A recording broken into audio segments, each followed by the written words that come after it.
शेगावीचे श्री संत गजानन महाराज हे कुठे प्रगटले, त्यामागची स्टोरी काय, आणि ते प्रगटल्यावर पहिल्यांदा कोणाला दिसले, आणि तुम्ही आता समाधी मंदिर बघितलं आणि जिथे प्रगटले ते स्थान तुम्हाला माहित आहे काय? तर चला व्हिडिओ पूर्ण बघा, सांगतोय. तर आज आलोय आपण शेगावमध्ये आल्या पहिले आपण समाधी मंदिराकडे गेलो. तिथं आपण श्री संत गजानन महाराज यांच्या समाधीचं दर्शन घेतलं आणि तिथून निघालो आपण. आणि समाधी मंदिराच्या मागच्या साईडनं आहे अगदी 5 मिनिटाच्या अंतरावरती असलेलं हे प्रगट स्थान आहे. तर हे घटना घडली आहे 23/2/1878 रोजी साधारणतः 12:30च्या समयाला. देवीदास पातुरकर यांच्या घरी मुलाची ऋतुशांती होती. त्या निमित्तानं तिथे जेवणाचा कार्यक्रम सुरू होता आणि बंकटलाल अग्रवाल जी आहेत ते आणि देवीदास पंत जेवायला यायचे राहिले म्हणून देवीदास पातुरकर हे बाहेर उभे राहिले होते त्यांची वाट बघत. आणि त्यांच्या सेवेकऱ्यांना त्यांनी म्हटलं की हे दोघं जण कुठं राहिले, अजून जेवायला आले नाहीत. तर त्यांचा सेवेकरी त्यांना म्हणाला देवीदास पातुरकरांना की बंकटलाल जे आहेत सर्व देवांचे दर्शन घेत येतात, तुम्ही जेवण करून घ्या, त्यांना लय टाइम लागते, आल्यावर मग आम्ही जेवण करून घेऊ. तर तेवढ्यातच बंकटलाल अग्रवालजी आणि आपले दामोदर पंत आले आणि तेवढ्यात आले यांच्यासोबत बोलतच होते. तर त्यांना डायरेक्ट आपले गजानन महाराज उष्ट्या पत्रावळीवर जेवण करताना दिसले, ते शीत वेचून खात होते. तर तेवढ्यातच बंकटलाल या दोघं तिघांना म्हणाले कोणीतरी सिद्ध पुरुष असावा, असं बंकटलाल त्या दोघं तिघांना म्हणाले. तर दामोदर पंत त्यांना म्हणतात की हा कोणता सिद्ध पुरुष, असा कोणता सिद्ध पुरुष आहे.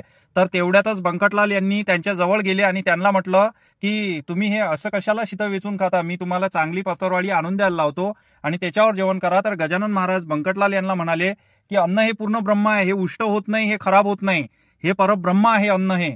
आणि ते मग पातुरकरांच्या इथून एक पत्रवाळी आणून दिली. तर त्यांनी अजून तो काला तसाच केला सगळा आणि तिथून उठले आणि दामोदर पंत त्यांच्या मागच गेले आणि ते आपल्या घरासमोर ज्या सांडपाण्याच्या नाल्या वगैरे असतात तिथलं पाणी त्यांनी असंच पाणी उचललं बघा, आंजोळीत घेतलं. आणि दामोदर पंत म्हणाले अरे रे हे पाणी कशाला घेता, हे तर जनावर सुद्धा पेत नाही आणि हे पाणी तुम्ही प्यायला लागले. तर त्यावर गजानन महाराज दामोदर पंतांना म्हणाले की आपलं मन जर शुद्ध असलं की कोणतंही पाणी गंगाजल आहे, आपल्या मनावर आहे ते की आपण पवित्र कुठल्याला काय मानतो, असं म्हणून गजानन महाराजांनी जे आंधोळीत पाणी घेतलं होतं हे दामोदर पंतांना पाणी देखील शुद्ध दिसायला लागलं.